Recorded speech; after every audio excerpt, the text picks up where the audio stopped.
കഥകളിലെ പോലെ നീതിമാനായ ഒരു നേതാവും ജനപ്രതിനിധിയുമായ വർമ്മ സാറിനോട് എങ്ങനെയാണോ സംസാരിക്കേണ്ടത് അങ്ങനെയാ വേണു സംസാരിക്കൂ. ഞങ്ങളുടെ കുടുംബം ഒരിക്കലും അർഹിക്കുന്ന ഒരു കാര്യമല്ല വർമ്മ സാറിന്റെ മകളെപ്പോലെ ഒരാൾ ഈ വീട്ടിലെ മരുമകളാകുന്നത് എന്നെനിക്കറിയാം. എന്റെ മകനും ഋതിക മാഡവും ചെയ്ത തെറ്റുകൾക്ക് ഒരിക്കലും വർമ്മ സാറ് അവരെ ശപിക്കരുത്, വെറുക്കരുത്. അതൊക്കെ കഴിഞ്ഞ കാര്യങ്ങളല്ലേ വേണുവേട്ടാ.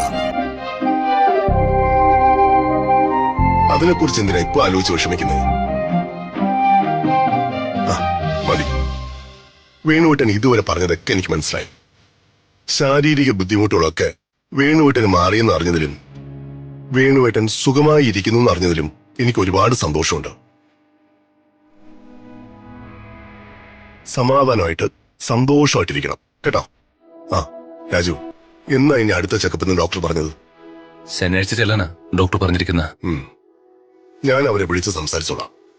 നീ കുറച്ചു ദിവസം കഴിഞ്ഞിട്ട് ഇനി വീട്ടിലേക്ക് വന്നാ മതി കേട്ടോ. ഇലക്ഷൻ കാര്യങ്ങൾക്കുള്ള വേണ്ട നിർദ്ദേശങ്ങൾ നീ അവർക്ക് ഫോണിലൂടെ കൊടുത്താ മതി. അച്ഛന്റെ കൂടെ നിൽക്കേ. അത് ശരിയാവില്ല വർമ്മ സാറേ. അവൻ വർമ്മ സാറിന്റെ ഒപ്പം നിൽക്കുന്നത് ഞങ്ങൾക്ക് എല്ലാവർക്കും സന്തോഷം.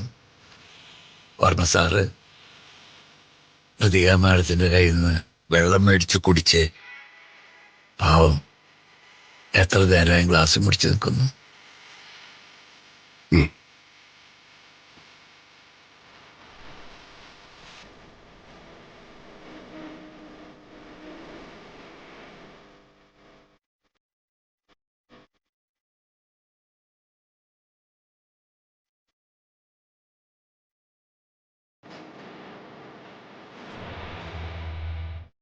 അയ്യോ വർമ്മ സാറേ, അതൊന്നും വേണ്ട.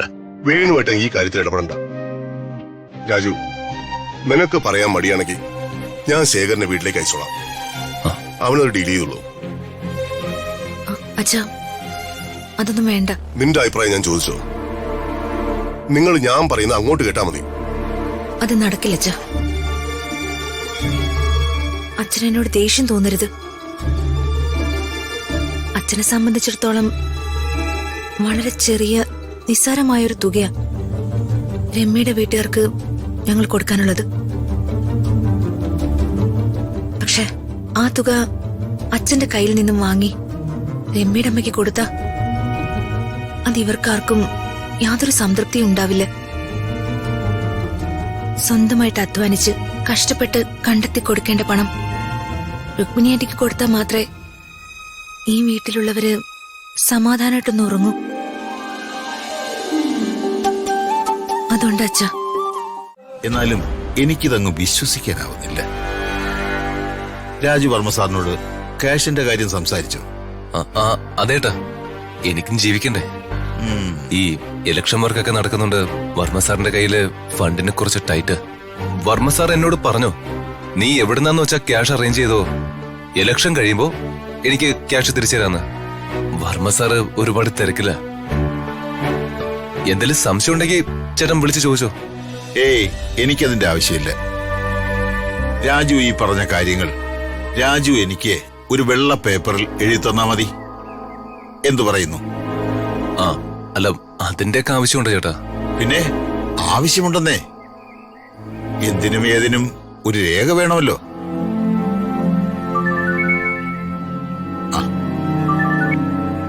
ഹലോ ഹലോ സണ്ണി ചേട്ടാ, ഞാൻ രുക്മിണിയുടെ മോള രമ്യ. മോളോ? എന്താ മോളെ? രാജു ഇവിടെ വന്നിട്ടുണ്ടോ ക്യാഷിന്റെ ആവശ്യത്തിന്? ഉണ്ട്. വർമ്മ സാറ് പറഞ്ഞു എന്ന് പറഞ്ഞായിരിക്കുമല്ലോ രാജു കാശ് കടം ചോദിച്ചിരിക്കുന്നത്. അതെ, അതെങ്ങനെ മോളറിഞ്ഞു? അതൊക്കെ അവിടെ നിക്കട്ടെ. ഞാൻ വിളിച്ചതേ രാജുവിന് ആ ക്യാഷ് കൊടുക്കരുതെന്ന് പറയാനാ. ആ ക്യാഷ് എന്റെ വീട്ടുകാർക്ക് രാജുവിന്റെ വീട്ടുകാര് കൊടുക്കാനുള്ള ക്യാഷാ. അത് മറ്റൊരാളുടെ കയ്യിൽ നിന്ന് വാങ്ങി രാജു ഇപ്പൊ എന്റെ അമ്മയ്ക്ക് തിരിച്ചു കൊടുത്താ പിന്നെ എന്റെ പ്ലാൻ ഒന്നും നടക്കില്ല. അങ്ങനെ ഒരു കുരുക്കുണ്ടായിരുന്നു. നിങ്ങൾക്ക് ബുദ്ധിമുട്ടുണ്ടാവുന്ന എന്തെങ്കിലും ഈ സണ്ണി ചെയ്യുവോ? മോളെ, നിങ്ങളുടെയൊക്കെ ദയ കൊണ്ടല്ലേ ഈ സണ്ണി ജീവിച്ചു പോകുന്നേ. ശരി ഏട്ടാ. രാജു, ഒരു പ്രശ്നമുണ്ട്. ആ, എന്താ ഏട്ടാ? ഒരു 6 മാസത്തേക്ക് എന്റെ അക്കൗണ്ടിൽ നിന്ന് ഒരു ചില്ലി കാശെടുക്കാൻ പറ്റില്ല. ആ, അതെന്താ ഏട്ടാ? അക്കൗണ്ട് ഫ്രീസായി. ദേ ഇപ്പൊ ബാങ്കിൽ നിന്ന് എന്നെ വിളിച്ചത്. ആ, അയ്യോ, ആ അങ്ങനെ പറഞ്ഞാൽ എങ്ങനെയാ ഏട്ടാ? ചേട്ടനെ മാത്രം വിശ്വസിച്ചാ ഞാൻ. ക്ഷമിക്കണം രാജു. ആ, രാജു ഒരു കാര്യം ചെയ്യും, ഒരു 6 മാസം കഴിഞ്ഞിട്ട് വാ. തൽക്കാലം എവിടെന്നെങ്കിലും ആവശ്യത്തിനുള്ള ക്യാഷ് കടമായിട്ട് വാങ്ങ്.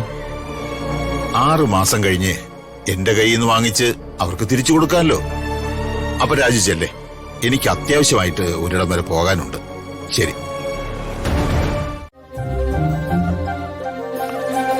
സ്വിച്ച് ഓഫ് ആണല്ലോ. ഇന്നലെ മുതല് സ്വിച്ച് ഓഫ് എന്ന് പറയുന്നേ. അമ്മ ആ സുമയൊന്ന് വിളിച്ചു ചോദിക്കേ. സുമയും ഉഷ ചേച്ചിയും അല്ലേ ചിട്ടിയുടെ കാര്യങ്ങൾ നോക്കുന്നത്? ആ.